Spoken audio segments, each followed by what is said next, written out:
Greetings, friends and fellow cigar box guitar enthusiasts. Del Puckett here, and I'm right in the middle of this Padron build. This is a walnut fretboard with the just tempered fret spacing. I've been scarfed with a veneer, the maple neck. Check out those coppered F-hole covers.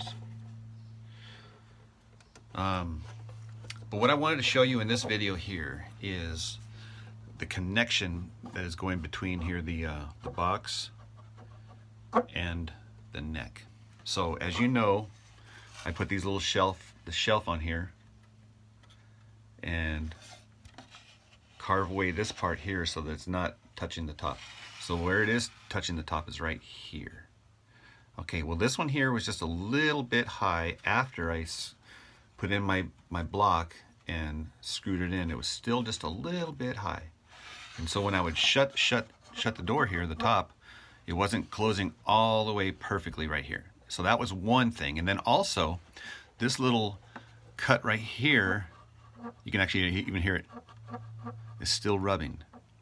Okay, a lot of times it's not a big deal. I mean, you can actually just make this part lower, right? Or you can just file this down just a little bit more to get that. But since I got two things going on, I got this just a little bit high and this little cut right here. I'm doing two things, right? You can actually see I'm starting to file just a little bit of that meat away there so it doesn't rub. But I'm also going to take the file and file this guy just subtly too, so it's not hitting right there. So this is going to be an ultra tight boom fit all the way around, and that's just going to add to the resonance of the box.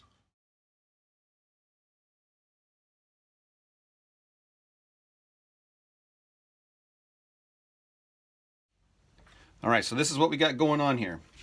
So we file down the I call it the little trench or trough that keeps the neck wood separate from the top of the cigar box itself, right here. The only places it'll be touching right here in this shelf and right here where the piezo goes in. I have a slight taper back here, and that's why I can put the wiring in for the grounding later on. But what I wanted to show you here is two tricks I got to make sure that this is a nice, tight, secure fit. So first off, I see what the fit is going to be without the thing in place. And there's a few things about this box I can kind of tell when there's no stick in it at all. This side shuts first, dink, and then this side shuts secondly. So it's not exactly perfectly aligned. You can see there's a little gap right here. So I got to push it down, dink. Not a big deal. Not a big deal at all. And then so that's it. So I want that exact feel to be exactly the same when I put the neck in place and then try to shut it. And so I can tell that this shelf right here is still just a little bit too tall, and that this part right here was rubbing right here. So what I'm going to do right off the bat here, this is the trick I wanted to show you. So you can either just file it with your file, right, or get some sandpaper, take it down, or whatever file you got here. But here's the trick I wanted to show you today. I get my saw, and then with my index finger, I apply pressure that way toward the neck or the fretboard here, right? So it's like that. My finger is actually holding it up, and then with this hand I put pressure backwards, and I'm pushing against my index finger, and then I'm bringing it back this way, and I'm taking off just a layer about the thickness of a business card. Man, and you can get exact with this. Oh my gosh, man. It's exact, and then it's smooth when you're all said and done. And level. I just use my eyes to make sure that it's level with the fretboard there. So this is an awesome trick for just subtle sanding right there. So, okay, so now the other place that it was hitting, let's just double check that. Yeah. Oh yeah. Okay, so the next place it was hitting was here, right at this joint. So what I'm doing now is I just get on top of it so I'm looking straight down, and then I get the subtle side of the Shinto rasp and just take off about the thickness of a business card. So I do that here, and also just on the inside of this neck spot right here. Again, just a tiny little bit.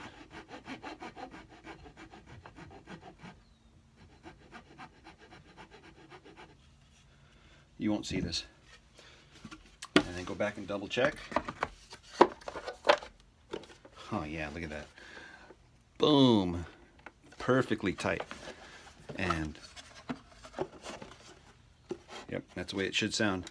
And I can just tell by feeling it that it's nice and tight. I could even, if I wanted to, put a little screw right there just to make it all super strong. Now I'm going to install this humbucker into this guy. So the very first thing I did is I put it where I wanted it, and I marked it. And then with gaff tape or any kind of tape at all, I kind of taped it off so that I don't accidentally harm any of this other wood. And then I get my Dremel tool and my safety goggles.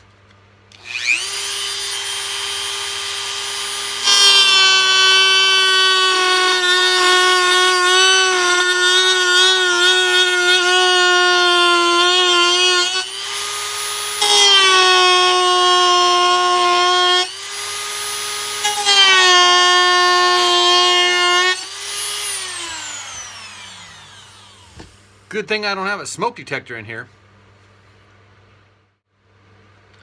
And then I'll get a drill and I'll drill out the four corners. And then what I like to do is get one of these little jigsaw blades, and I just use it in my hand, and I do the final cut with this guy.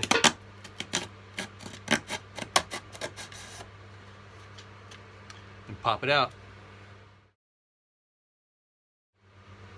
Next, I just mark the inside so I know where to cut this guy to make a little trench for it so that it's deep enough. So how deep does this little notch have to be? Well, only deep enough so that you can have string clearance and then maybe some adjustment. That's it.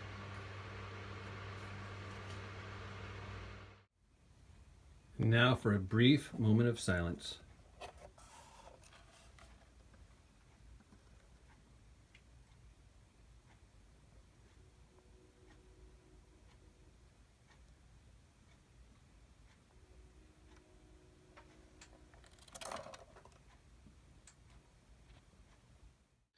Got the strings on. This is the 44E, the 34B, and the 26E. And this is a just tempered fretboard. You can always tell by this fourth fret here being a little bit skinnier. And again, that's just when I align the frets to be in alignment with the harmonic series.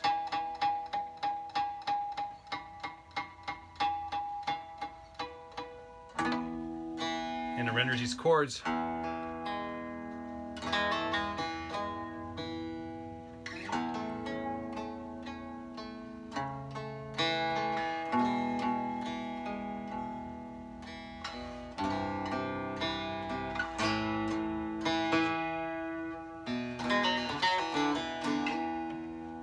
so that's the piezo.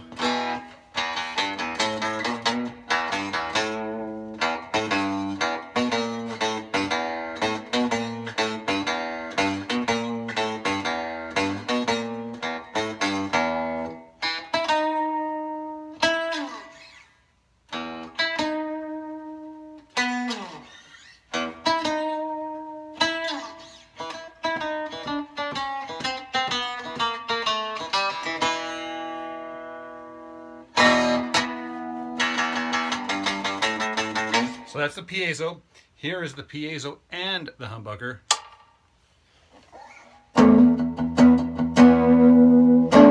Give it a little more gain here.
Get a nice clean sound.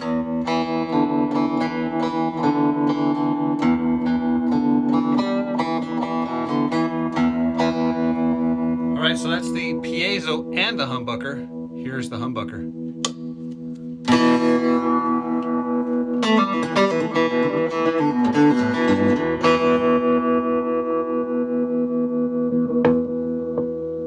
This is just clean. No effects, no nothing.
me get one more gain setting here.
If you want me to build you a 3-string cigar box guitar, email me at this email address right here.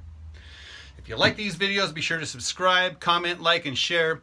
And don't forget, there is a virtual tip jar in the upper right-hand corner of my YouTube under the, it's like a PayPal link. So, hope you do enjoy these videos, and I will see you in the next one. All right, see you later.